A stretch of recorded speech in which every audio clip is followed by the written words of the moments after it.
The circles I'm talking about are a little fire represented. So now I can walk over to Aiken's fire and ask for help. And Aiken can walk over to our little circle in Deer River. And pretty soon you have all these, not just connections around that fire, but it grows exponentially.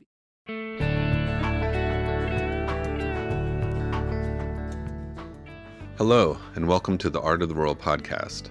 I'm Matthew Fluharty.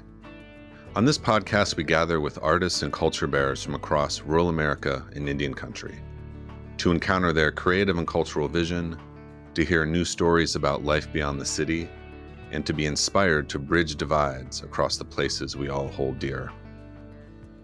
If you enjoy this conversation, please join us at artoftherural.org, where you can also subscribe to our newsletter featuring resources, gatherings, and lots of links to exciting creative work happening across the country. You can also find us on social and on Substack at Art of the Rural. We are grateful to folks from across the country who've made tax-deductible contributions to Art of the Rural to make this conversation possible, and to the Ford Foundation and Good Chaos Foundation for their support of Art of the Rural's media programs. Today's episode brings us into the room with Annie Humphrey and Shanai Matteson, co-founders of Fire in the Village, a collective of artists and cultural organizers that build and sustain spiritual fires of connection where they live, in Anishinaabe territory or rural northern Minnesota, and with arts and music communities around the region. As we learn, Fire in the Village isn't what we might conventionally call an organization or a program.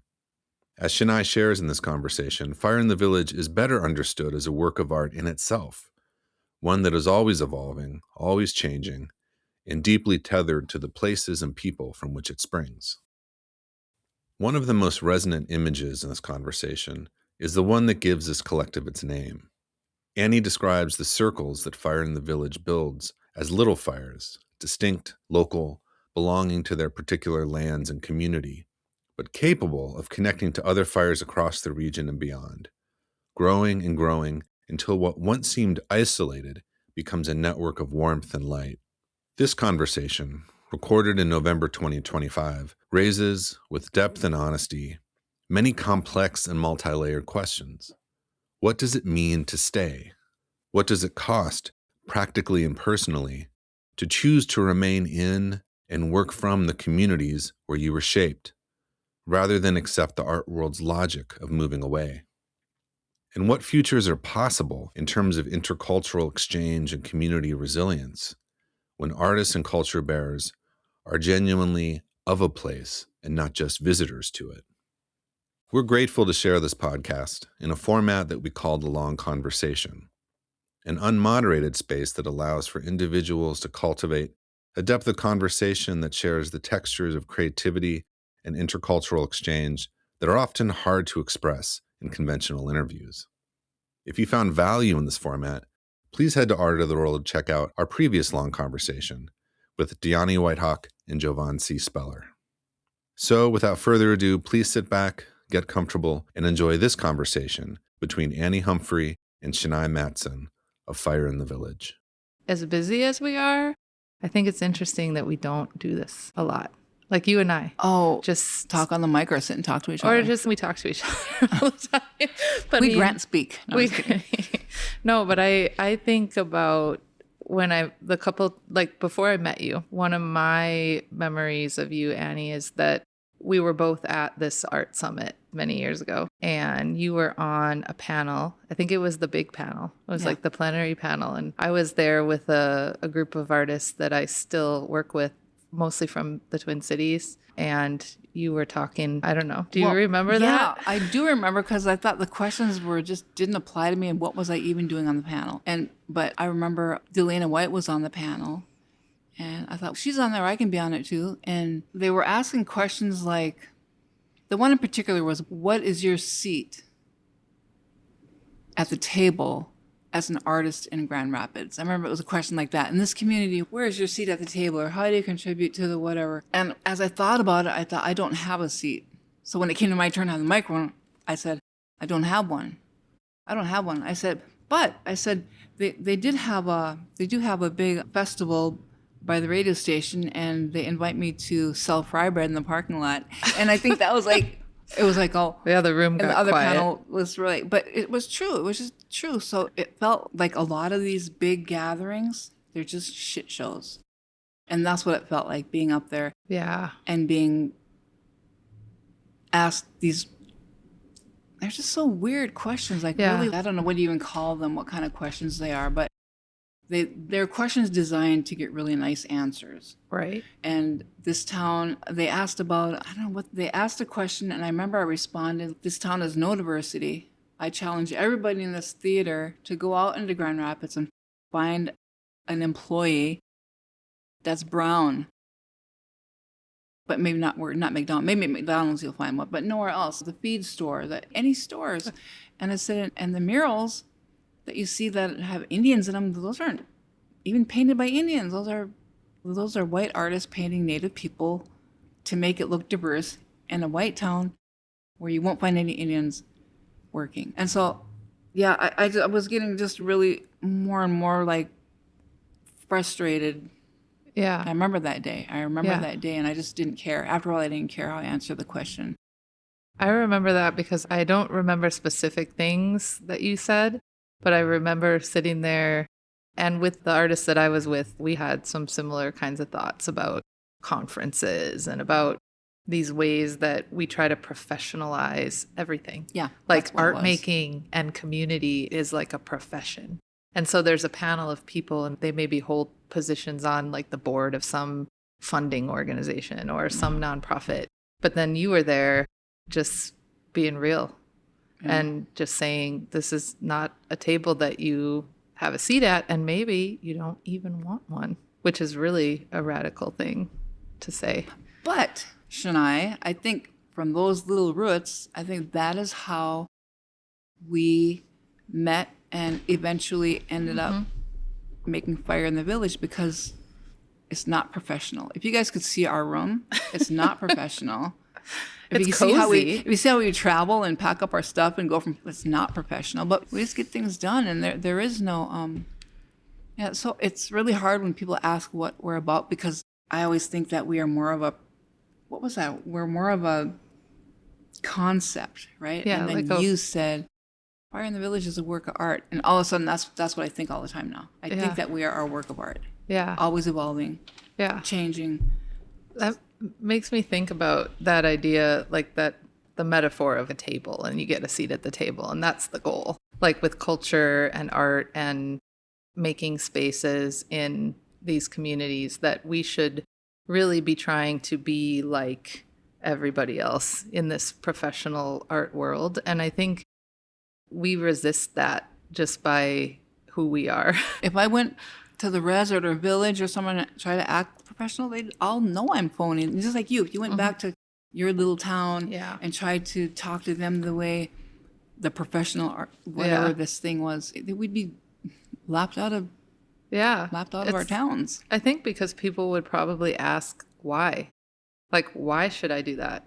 Like, why should I come to your event that is about art and about having a seat at this table that we don't necessarily see ourselves in that anyway? I think that's part of why the kinds of gatherings that we're doing here at Room 203, and also that we're doing out in our communities, they're not concepts in that way. Like, it's not like I had an art idea and I'm going to go and put it all together and then hope people show up. It's no, people need to eat. They need to be together.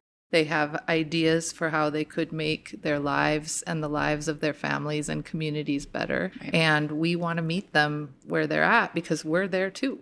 And I almost think that we're not, like, if we had to put percentages on what we do, I think 50% is food, 20% is just hanging out, and there's some art thrown in there. Yeah. But really, it is connection and expression. So the art part is the need to express, not to be an artist, but to express. And when you can put the block printing or something in someone's hand, then they can do something with it. When I think I was in third grade. No, I was younger than that. That the doctors who worked at the Indian hospital, who graduated and owed the federal government their doctor school money. It's like Joel Fleischman. They had to come work at our reservation for a I'm year. glad we talked about Northern Exposure. Yeah.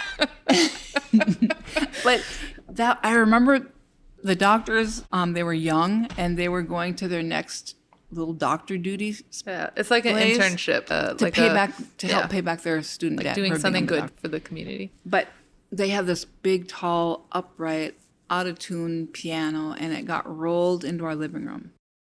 And so putting art in front of people and they just try it and they love it is like when I wouldn't have known unless someone rolled a piano into my living room. You know what I mean? Yeah. Like this thing happened one day and it changed the whole my life. And I look at these kids and young people, even in the schools we work in. As soon as you see that look in their eye, like, wow, I did that, or if they're playing music, or if they're doing the printmaking or whatever, that's what we look for. Because I think that I remember for me, and you probably remember the moment you're like, this is going to carry me somewhere. And I love it. So you just go with it. And I think part of it is that we tend to think about art only happens in certain kind of places and for certain kind of people. And so, like the idea of, oh, why would I go to a museum? That's not for me. That's not how I like to be in relationship to things that I think are beautiful or interesting. But when you're talking about rolling the piano into the living room, or when we bring the pop-up printmaking to a community festival, and people are suddenly experiencing what it's like to express themselves in a place that they belong, right. where it suddenly clicks. It's like, oh, not only do I have this voice, this power to express myself, I can express the things that matter to me in a place that I am that matters to me, and that is enough. Right. That it doesn't need to be something that's universally loved and understood. It doesn't need to be exhibited somewhere where fancy people with money and power, that kind of power, will validate it. It's enough that we gather in a circle with our communities and with our families, and that we recognize each other as belonging in that space. And I think people need it, Shanai, because we were in Minneapolis. Yeah, last weekend. Yeah, last weekend. And that circle of people that we did this mutual aid thing. All right, what would you call it? Yeah, we were there Skill to sharing or whatever. Yeah. We were just getting together to talk about who in this community needs something. And the answer is everybody. But it was hard. Who has stuff to share. I know, but it was hard for people to ask for help, which that's a cool discovery to be made. And you wouldn't discover it unless you got in a circle of people and asked, what do you need? That they would even think, oh, I'm having a hard time asking for help. But everybody has a hard time. So I think art set aside, everything set aside, I think human beings right now really need permission to ask for help. And people need to be willing to give it if they can. That has come up so much in every space that I'm in now. And you were talking about like 50% of it is food. And I was thinking about that the other day because I was making a pot of soup, which we've been doing a lot of potlucks here at Room 203 and also out in the community. And so I actually spend more time now making food than I do making art, which is weird. But I was thinking about how that is also an act of care and also a demonstration. Like it's a way that I'm going to demonstrate to other people in the community that we can take care of each other. And just bringing a pot of soup or bringing a hot dish or pot, your crock pot full of whatever it is that you've made, and then offering that to everyone, it does really get people thinking differently about their own role in a kind of creative community. And then people do start talking about what are these things that we all are struggling with. And in this region, there's a lot of people struggling around, do I have food to eat? Will I have a house to live in? What do I do when my car breaks down? And so through the art, we're creating that opportunity for people to see each other and value each other. And then I think it gets a little easier to ask for help or to offer help when you have something to give. Yeah. I think some people are overwhelmed by their circumstance. I don't know what we can do about that. But even no matter how crazy the world may get, we won't have the resources to help everybody. But I think what we're doing in 203 and when we visit people in the schools, I think we are really encouraging coherence. And we're encouraging this thing about deprogram, because everybody is programmed. Everyone is programmed to think they can't live without Wi-Fi. I can't do my job. I cannot live without that. And our libraries are closing down. And I think that's what we do, Shanai. I think people, when they leave our little events and our workshops or our projects or our little art sessions, they leave thinking, I do carry power. Whether they just express artistically, that is a power that is ignited. So I don't have big grand dreams about the result of what we're doing. I just trust that something's shifting when we come and go. And maybe we won't see it, but. Yeah. And like you always say, we were going to do this anyway. Yeah. This is all stuff that you and I and people like us are going to do, no matter whether we have an organization or funding or whatever. We were on was that the Bush Foundation or some big foundation about artists? And I remember that talk because they were... It was McKnight, I was think. it? And they wanted input, right? Yeah, they wanted to talk about artists who do more than just make art. Artists who are active in their places and communities. And so you were part of that group that they brought together because of your extensive artistic and community experience. I was in there too, talking about some of the small town, rural, non-native communities. Yeah. But I remember they were talking about grants and reports and how do we and I just, why don't you just find the people who do the stuff, give them the money, and trust that they do it. You know, I mean, if they were doing it before they got any of your frog skins, they will keep on doing. What makes you think they will stop? What makes you think that they wouldn't fulfill your grant report stipulations? But I'm happy though to see that some of them are becoming more like, you don't need to report. That's so trusting you. Yeah. And trusting that you also know how to make the biggest impact on your community with those dollars. And if you're a poor mama, you know how to stretch stuff and be really resourceful anyway. And I think we're good at that too. Yeah. We're very DIY here. Yeah. Very. I was trying to think of examples, but it'll come out in conversation, I'm sure. So you mentioned this idea of coherence and you talk a lot about power. How did you come into those ideas? And basically, like, you refer to John Trudell a lot, and I'd just be curious to hear a little bit about his impact on you and the work that you're doing. I heard about John in the early 80s, because I think him and Quilt and Mark Shark started in like in 82, or it was that they started like traveling, and John was doing poetry to music, and I was reading about him as a teen, and then I met him at the Skimitsin powwow. It was like this little rich reservation on the East Coast. And I was there because the Indian in the Cupboard guy, Lightfoot, he wanted me to be on his Red Vinyl Records label. So I was going out there to be part of the big supper break. This is a huge powwow. Anyway, John was there. He was in the green room where people could hang out and chill. And when I got to Skimitsin, I knew I didn't want to hang out with Lightfoot. Probably this entourage thing. I just didn't his vibe. I didn't like his arrogance. I didn't like his. So if anyone's out there likes Lightfoot, is that his name? I don't know. I'm sorry. I think I know who you're talking about. To each their own. Anyway, Indian in the Cupboard. Okay. And so I knew that I didn't want, and I'd signed this little lame record contract. Anyway, I remember I met John and we were talking, and I said, man, I signed this thing, John. I really don't want to be in it. And I remember he just looked at me. He said, Annie, all obstacles can be overcome. And that's all he said. I said, okay. So I told Lightfoot, I don't want to do let's just tear it up. Yeah.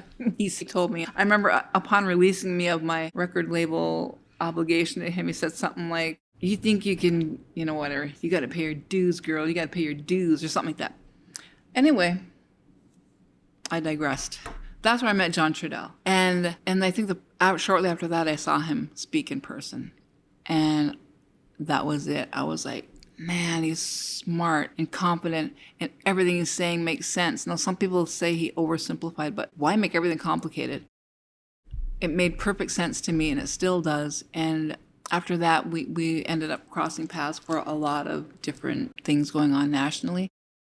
I think he carried truth and common sense. He had a lot of common sense, and he broke things down in a way I could really understand it. And so I try to recognize when I'm having programmed behaviors, and then I try to squelch it. But it's probably like a lot like Christian people who want to live in the Holy Spirit and be close to God 24/7. But you have to try, and you have to be always aware of, what am I thinking? What am I walking into? Am I watching too much TV or feeding whatever? But it's the same thing. It's the same walk and journey, and it takes daily effort to try to remind yourself, I'm programmed to think I need Walmart, and I'm programmed to think that I need Wi-Fi, and I couldn't live without Amazon, but we really can. We can live without a lot of stuff. We can live without a lot of this stuff.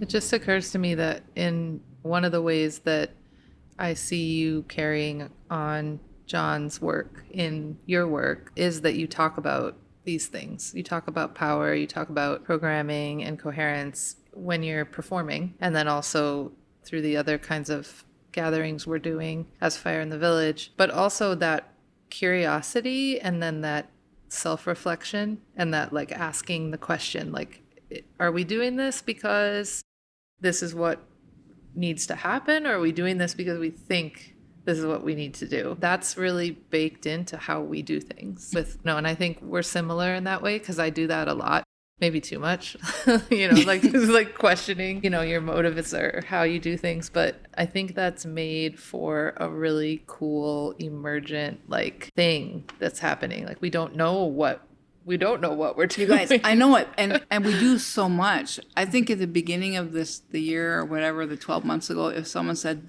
this is all the stuff you're going to do, I would have been like, no, I'm not going to do it. I want no part of this nonprofit. I'm going to just do my own stuff. Bye. But it just, there wasn't a plan. And it's just crazy how much we accomplished without a plan, whatsoever. And we've been told by people who work with other art nonprofits saying, you guys have done crazy much. Yeah. And I think that's a good lesson that I like to share with other artists and people who are making spaces, is that you don't need a plan. You don't need to know everything that you're going to do. You just need to know, like you talk about, you need to know your pinpoint. You need a direction, and then you need some kind of way of guiding. And I think that's what John does, and that's what you do, and that's what the various influences on us are helping us, guide us to ask the right questions about what we're doing and about what it meant, and then to always be listening to our communities and to the people that we're working with about. You're right. And the other cool thing is we're part of our communities. And I think that's really important. We are part of our communities. We don't reach beyond our little region. Even our fall and spring tours where we leave Grand Rapids and leave here, I think that we're still part of that community. But me being from Leech Lake, you being from Aiken County, it's like we don't just say, we don't leave the area and go off to the big city and say, I'm from Cass Lake, or I'm from Aiken. We're there. We're really there, and knowing the people. And it surprises me still how rare that is. Yeah. When I go to artist talks, or I go to panels, or I listen to professional nonprofit. Well, do you remember when we went to St. Paul to that Hilton? Oh yeah. I'm not gonna call you all out, but it was a huge number of people. Yeah.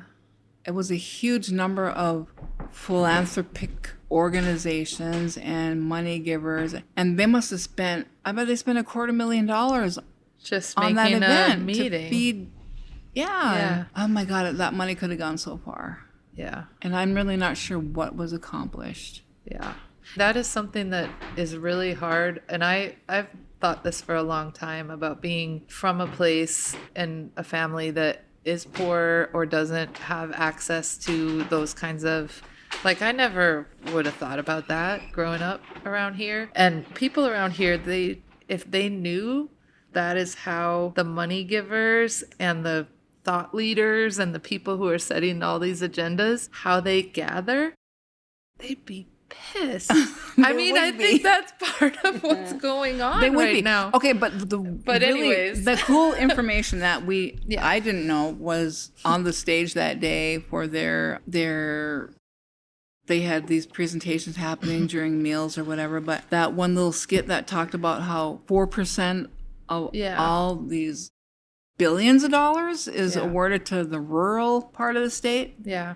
And 0.4% is awarded to Indians. This is just in Minnesota. And I thought that was like, wow. Yeah. So that's why the Metro, that's why I don't want to you don't spend any of our resources on. There's so much to do here. Yeah. There's not much going on, so we got to do more here. Yeah. Yeah. But, remember that guy? Hey, remember we walked in that place and I said, man, no one's going to recognize me here or something like that. We're up the escalator and some guy in the escalator on a suit. I'm like, hey, and you, who is that? I don't know. That was funny. Yeah.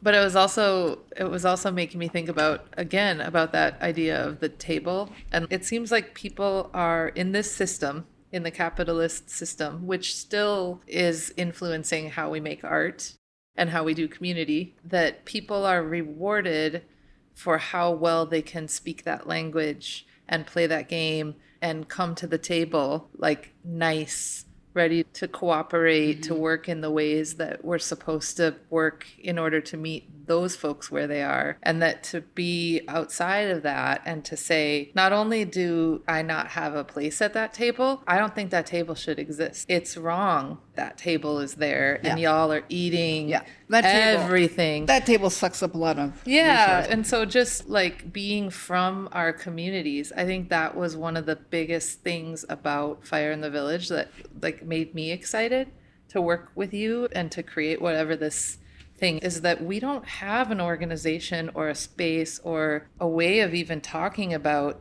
this kind of art making, space making that comes from within our communities. What I think is cool is that Fire in the Village is being noticed by, you guys were getting really good press. In our first year, we've gotten really good press. So we really don't need to be at the table to get pat on the back by other organizations or the money people. I think that a pat on the back is when we're approached by the local newspapers or the radio station here. It was cool that they had you and Gizis. Oh yeah, and you guys visit the link. Are we gonna put the link on the website? Yeah, we'll put the link up. They did a Indigenous Peoples Day related radio show, The funny. Three Non-Blondes. That cracked me up. And we didn't even mean to do that until my first song was by the woman who was with the Four Non-Blondes. Yeah. But it was just, but we, I can get all like bash the table, like all the way that those structures work. But I think it's okay to do that. It's being critical. It's being honest. Right. But we have made relationships with some funders who I think really do understand how we work and value it, and they have invested support behind what we're doing. Yeah, like McKnight and Blandon and Mellon. But in each of those cases, there was a conversation that we had with those program officers where they asked us, tell us about how you're doing what you're doing and why and what it means. And I think that there are little bright spots, but just in general, especially in a town like this, like when we went to the business, that weird business cottage. The Star Tribune came to town. There is still so much of this, like it's a very small group of people who set the conversation. They decide what kind of things are important. And that's so weird. And it's relatively few people and it's few families and it's a few businesses. And then there's everybody else. Like you always say, like Native people don't feel welcome here. Mm-hmm. And this town, even though we're on the border of a reservation, and there's reservations all across this region and Native people living here, that it still feels like everything cultural is just more colonizing, like, Yeah, this stuff. is lake people. This is sexy lake living over here. Yeah. That's just going to be the headline of this podcast. Fire in the Village is mean. No. You're meanies. You're meanies. Thank you. I would say thank you. Yeah. Yeah, that's what my grandson will say. When I discipline him or tell him how he needs to behave at my speaking of tables, at my dinner table, or he doesn't clean up his mess, and he gets consequences. He goes, "You're mean, Coco," and I say, "Thank you." But it's just we are trying to teach. I think that's how I feel. I think we're trying to teach, and you talk about too, like partnering or working with other organizers and artists and teach them. Well, I mean, we don't have a manual or anything. No, but but they a could different come- way of thinking about things and a different possibility and a different way of working together. Yeah, and the other side of this is that when we first started out, we're like, we're not going to be political. We are not going to represent or speak against environmental. Yeah, we're stuff. not going to do campaigns. But what and happened was, what we really do, we really do come in on the side, and Yeah. because I have concerns. I have concerns about the environment, but what we're doing here has an effect on people and the way they think, and so it will have an effect Yeah. on what's being done. It's like that saying I said, if you want to build a ship, you don't send people off on tasks to find wood and do the work, but rather you teach them to long for the endless immensity of the sea.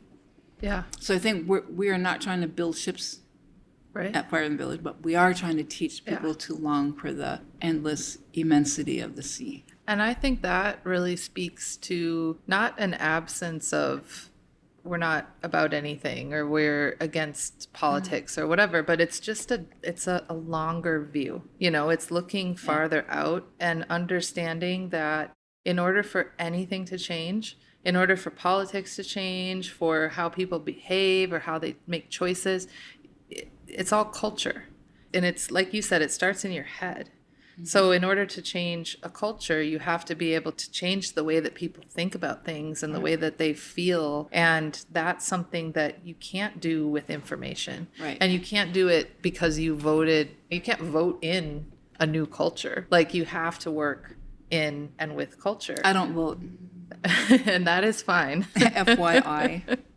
TMI. Yeah, but I think that that's a very different and really profound way of thinking about making change or being active or like whatever any of those buzzy words are. Yeah. And you've talked about something that John said about how, you know, you can't outgun, Yeah. you can't like outrun, you can't Outfight, you yeah. can't outfight these oppressive forces that are affecting everybody, every place, but you can outlast and outthink. And that is the work of art and culture and community.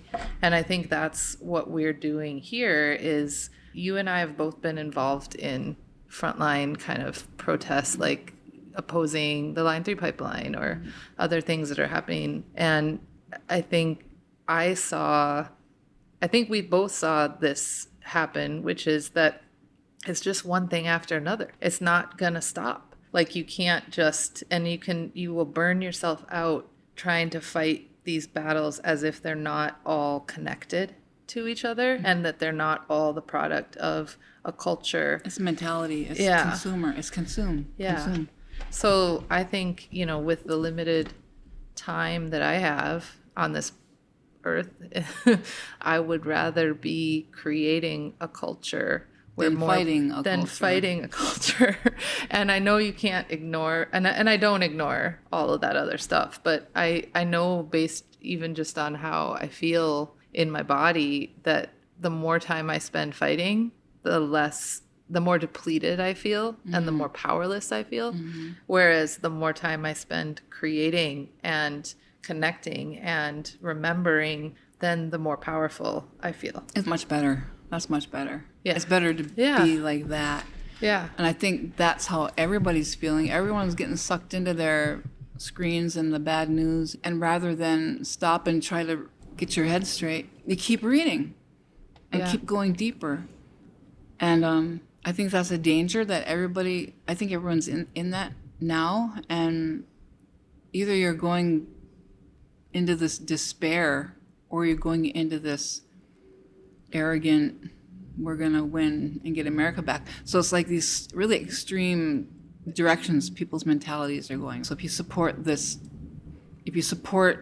the government that's in place right now, then I think there's an arrogance and a weird thing building. But then so I think between the despair way over here on the left and this other shit on the right, I think it's people are in between there somewhere, and I think people are lost and they're just floating around and not sure what to grab onto. So that's why I purposely choose not to have Wi-Fi, because I would be looking at my laptop probably every 5 minutes.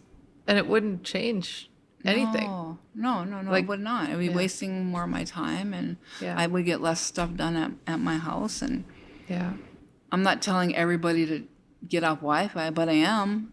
Yeah. You know, I mean, I do think that's another thing that people walk away from these kinds of gatherings, like what we're doing here in 203 and out in the community, is that they have a face-to-face experience with other people and they remember how good that feels. And it's free. Yeah, and then you're not all alone.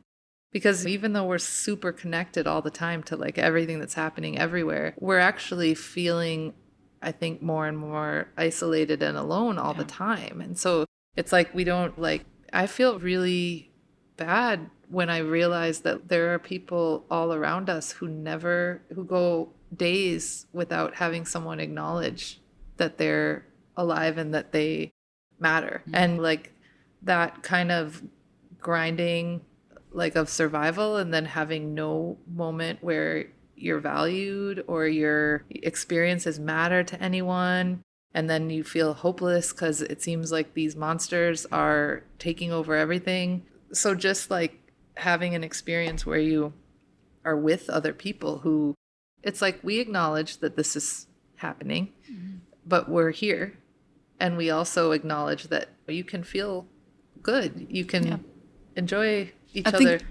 We were talking about people. The gathering and the feeling of gathering. And I'm curious, Annie, if you can think of a few moments. So we never actually said this, but Fire in the Village has only been around for a year. We started this organization about a year ago, and we've done a lot of different things.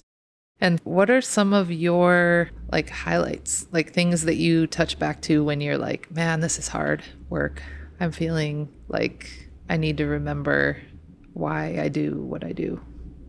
When we would plan and we would get set up for an event and 2 or 3 people came. Yeah. I'd be like, that's hard. Yeah, it was hard. But I think it's important to say that happens. You know, like I think sometimes people, especially people when they're like starting out, like I used to get so down on myself about stuff like that, but I don't anymore. It was slow going, but now we are here every Wednesday night, and sometimes it's 12 people and sometimes it's in the 20s, and this room is such a size that 20 people, it's pretty full. We might need a bigger space soon, but that's, like Shanai said, it's a good problem to have. And so it didn't just start and take off, and we had, I think one thing, Shanai, that I think the spirits guided was the crow, because this logo and the printmaking, it lends itself so well. The artistry of the concept of our logo and the simplicity that people just recognize it. Like on Facebook, they say, oh, I just saw that crow, and oh, I saw your crow, and oh, I saw your crow, and I saw that patch, and someone had this town is saturated with crow patches and crow and it's symbols so and stickers. So ambiguous, but it looks so badass. It is really cool. Love it. And so that story, did you hear that story from your mom? Like, where did that story come from?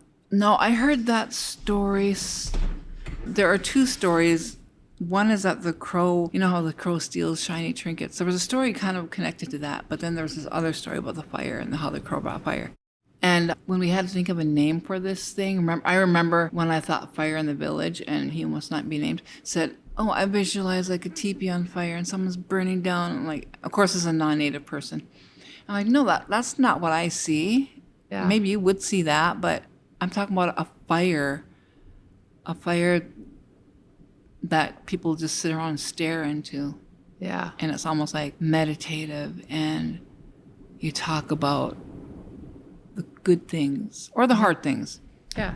And so when fire in the village, to me, that having it named that fire is like on movies where there's a war and there's little fires going all over at the forward edge of the battle area.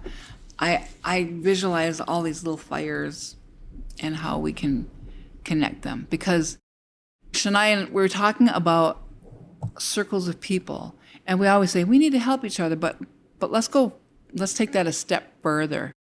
Anyone listening, you must belong to a circle of people, whether it's your family, your church, your drinking buddies, anybody. Everyone belongs to actually several circles. So now if each of your circles, when you get together, you say, let's figure out what each of us can do. What can we do to meet the needs of one another in this little circle of 10 people, say?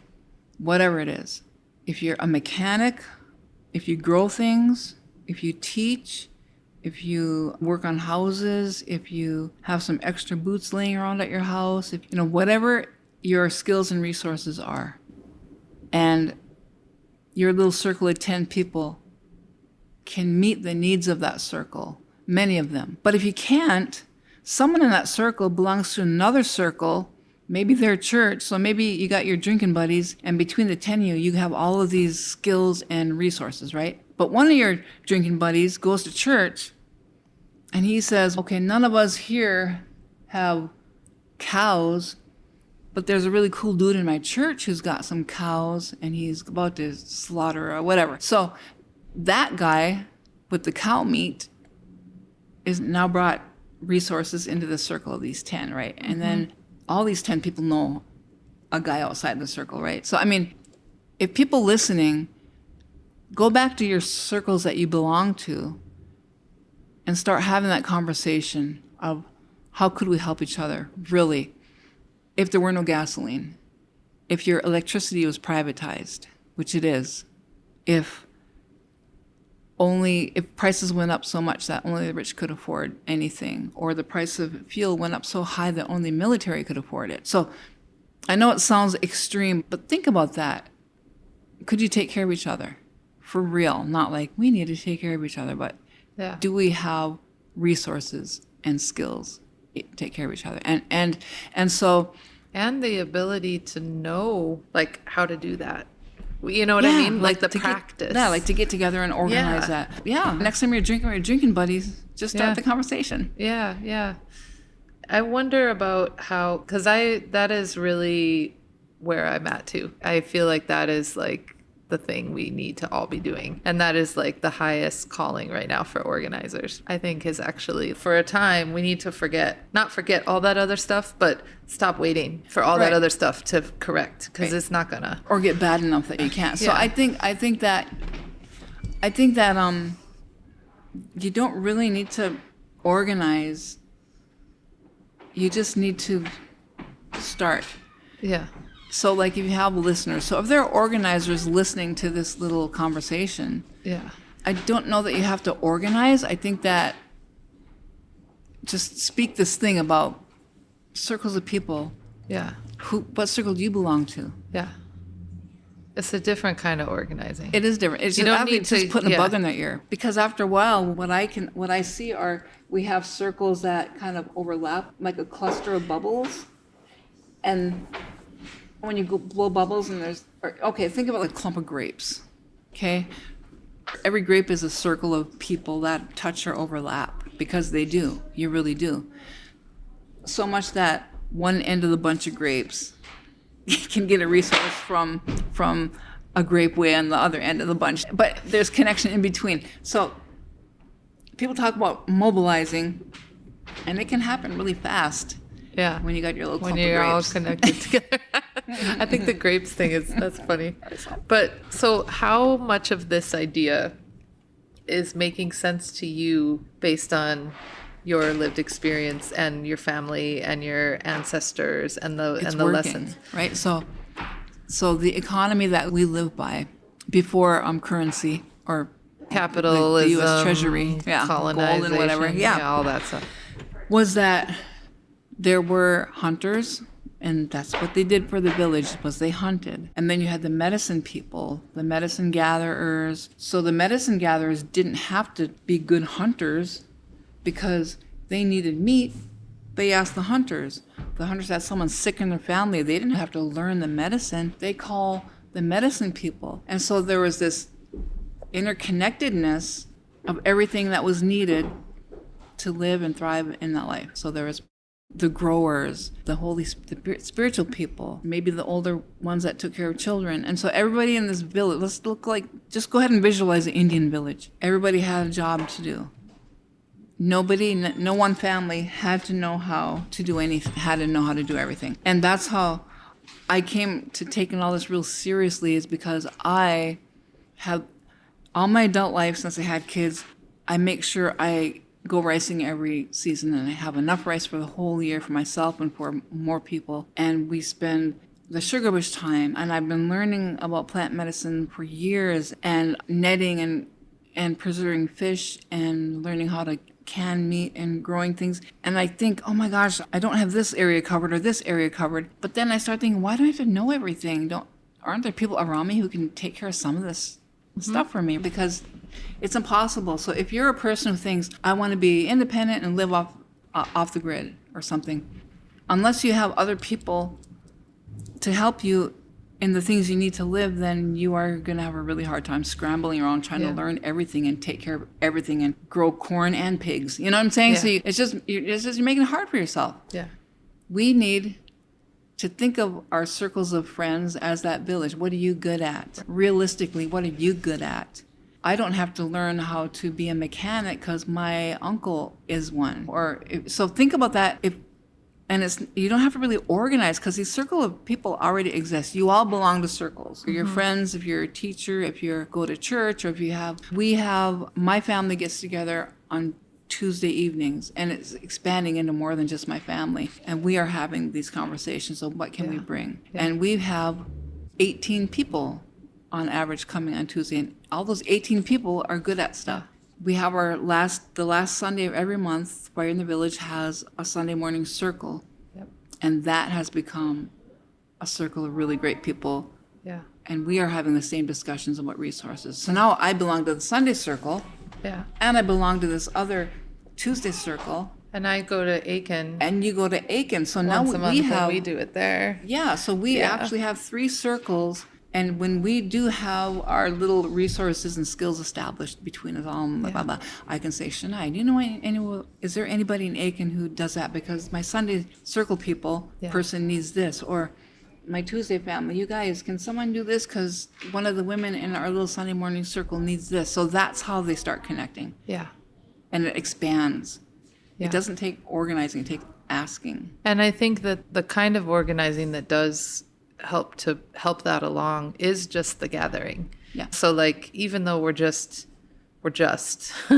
writing poetry, or we're getting together to print and have a potluck, or singing karaoke songs, what we're actually doing is we're learning about who's in our circle. Yeah. And people are coming into that space who we didn't even know were there. Yeah. And then we keep doing that. And that's how those circles get stronger, break off, grow over here. Yeah. And I think that is really what you're talking about. Like Right. the fire in the village is really the calling people together and the recognizing. And then what happens from there, that's up to the people. Right. So there are all these little fires, So the circles I'm talking about are a little fire represented. So now I can walk over to Aiken's fire and ask for help. And Aiken can walk over to our little circle in Deer River. And pretty soon you have all these, not just connections around that fire, but it grows exponentially between fire and circle until... And I wonder sometimes if this is like a universal truth, like a universal process? Could somebody think like this and do this anywhere?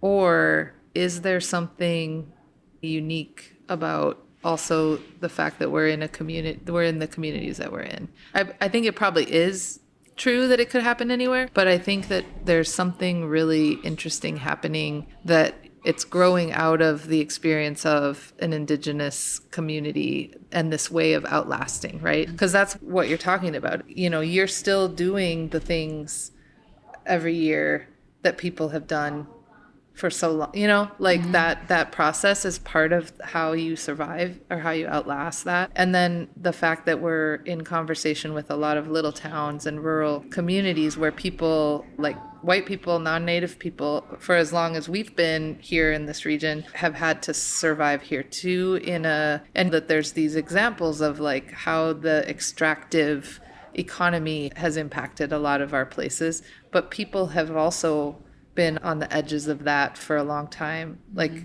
hunting, fishing, trying to create these little fires. And I don't know, like we go out a lot into a lot of different places, and I find that it resonates with lots of different people, and it doesn't matter who you voted for. Right. Like when we're sitting together and we're eating food and we're talking about what we need to do to get through the winter, it's like some of that stuff really does become, it's not as important to what's happening. And I think, yeah, you're right, because this is the point of our conversation and talking for art in the rural, is to talk about the difference. And I think it does look different for us.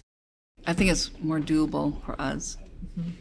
And it would look different in a more densely populated area. And you couldn't do this from outside.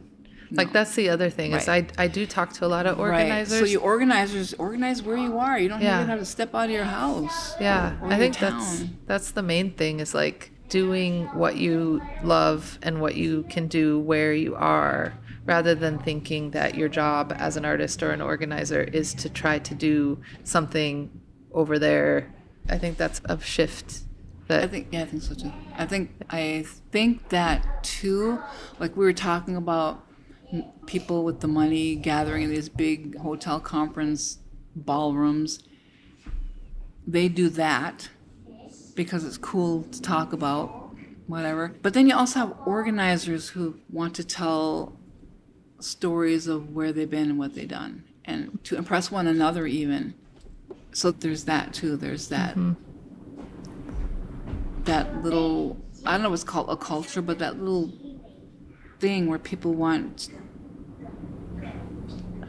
I don't know, it's yeah, I think I know what you're saying. It's like it's like, I think it's especially true when you're talking about people who are coming from places like this. It's like if you have what is quote unquote success and you're visible and you're a person that people are like, oh, like that's so and so, they're doing that. It's like people want to pull you out of your community and put you on a pedestal, or they want to put you over here where like you're gonna get together with all the smart people doing all the smart things, and you're gonna figure it out, and you go and you eat the shit up. But I just think that, but I mean, I always feel like that takes us away.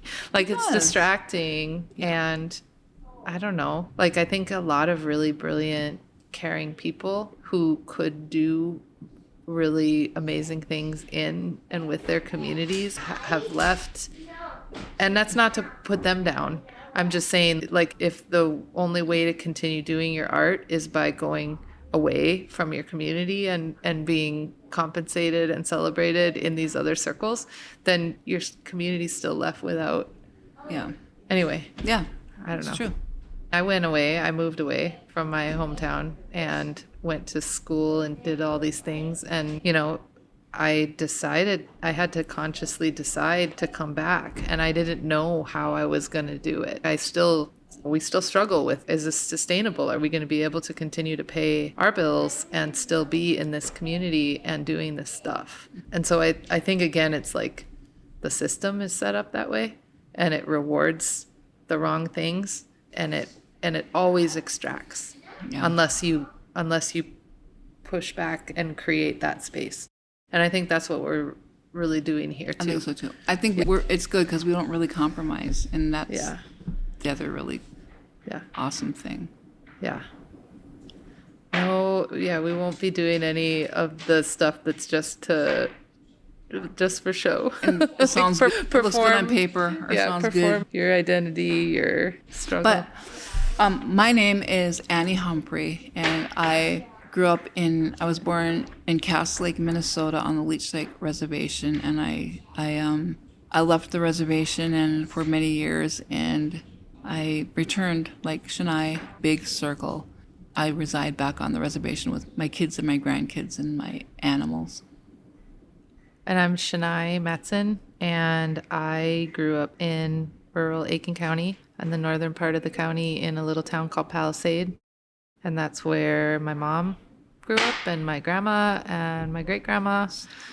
And yeah, I also left my little town in part because I didn't feel like there was anything there for me. I was creative. I was an outlier in that community, but came back about 6 years ago now, and I really love it here. I love this place. I love the people that I've gotten to know, like meeting you, Annie, and getting to know your family. I love you, Shanai. I love you, Annie. It was really, that was a really big deal for me because living in Palisade and Grand Rapids is the nearest big little town. And there's only 11,000 people in Grand Rapids, but it's the big town. It's big. It's a metropolis. It's the big town around here. But finding that there was art and community and people with really challenging, like radical ideas, like right here. And I still find that doing Fire in the Village and going out into all these little towns, I meet the coolest people. Like I wouldn't say everybody around here is cool. Right. It's definitely a hard place sometimes. And yeah, and the culture here is not welcoming, especially for Native people, but also for women, also for single moms, for poor people. So yeah, I'm definitely not romanticizing it, but I do think that something about it makes that there are people who are like stubborn as fuck.